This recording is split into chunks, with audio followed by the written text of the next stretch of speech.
اجرکم علی اللہ۔ شبیر نے جب بیٹے کے چہرے پہ موت کی زردی دیکھی تو فوراً موضوع کو بدل دیا، نہیں بتایا کہ شام غریباں جب کوئی نہ رہے گا تیری پھوپھیوں کے خیموں کو آگ لگ جائے گی، کبھی اس خیمے میں کبھی اس خیمے میں اپنی ردائیں بچاتی پھر رہی ہوں گی۔ نہیں بتایا کہ کہیں جوان مرنے سے پہلے مر نہ جائے، موضوع کو بدل دیا۔ نہیں لال، اصغر کو ہم خود اٹھا کے لے کے جائیں گے، ہم خود اٹھا کے لے کے جائیں گے۔ عزیزان محترم، ختم کر دی میں نے پڑھائی، بہت سارا مضمون میں نے چھوڑا تاکہ آنسو مقصود ہیں، بندے مارنا اور وقت ضائع کرنا مقصود نہیں ہوتا۔ عزیزان محترم، اگر آپ نے رو لیا، آنسو آ گئے، تو ایک بھی اگر ہماری بخشش کا ضامن آنسو نکل آیا تو وہی کافی ہو جائے گا۔ 10 محرم کا دن آیا، جوان جاتے رہے، مہمان جاتے رہے، شبیر کا بہت سا نقصان ہو گیا۔ بار بار قاسم مولا کے پاس آتے ہیں، مختلف انداز میں آ کے چچا سے اجازت مانگتے ہیں، لیکن شبیر ہر مرتبہ کوئی نہ کوئی بہانہ کر دیتے ہیں۔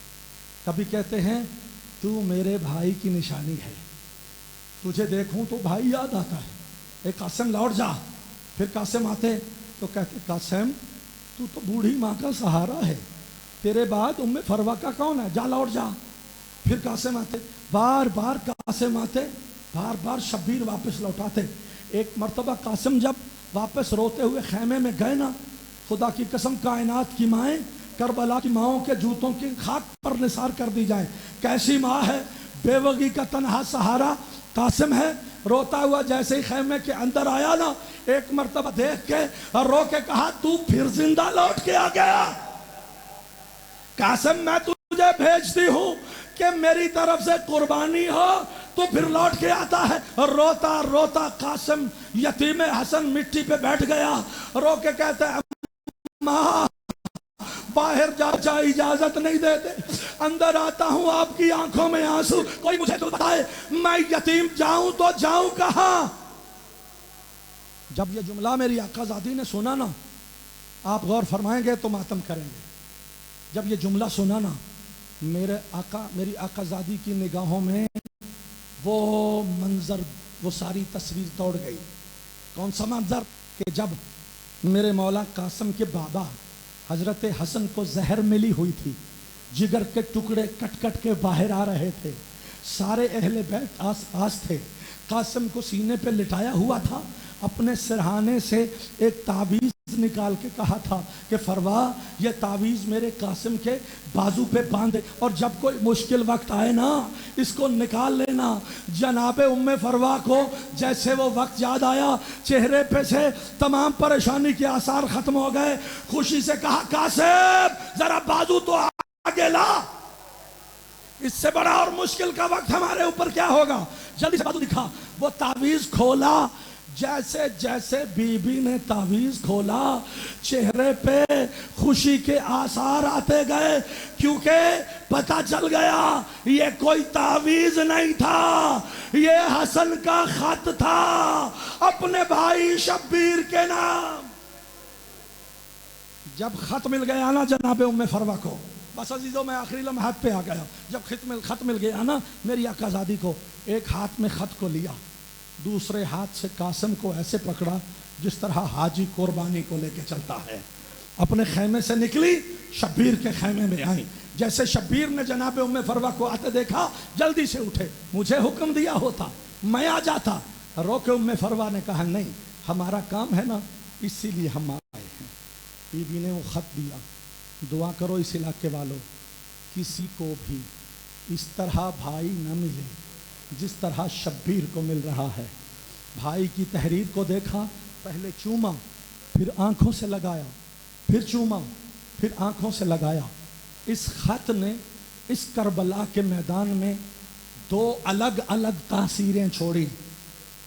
جب قاسم کی ماں نے پڑھی تو چہرہ خوشی سے دمک گیا، جیسے جیسے شبیر نے اس تحریر کو پڑھا شبیر کے چہرے پہ موت کی زردی آ گئی۔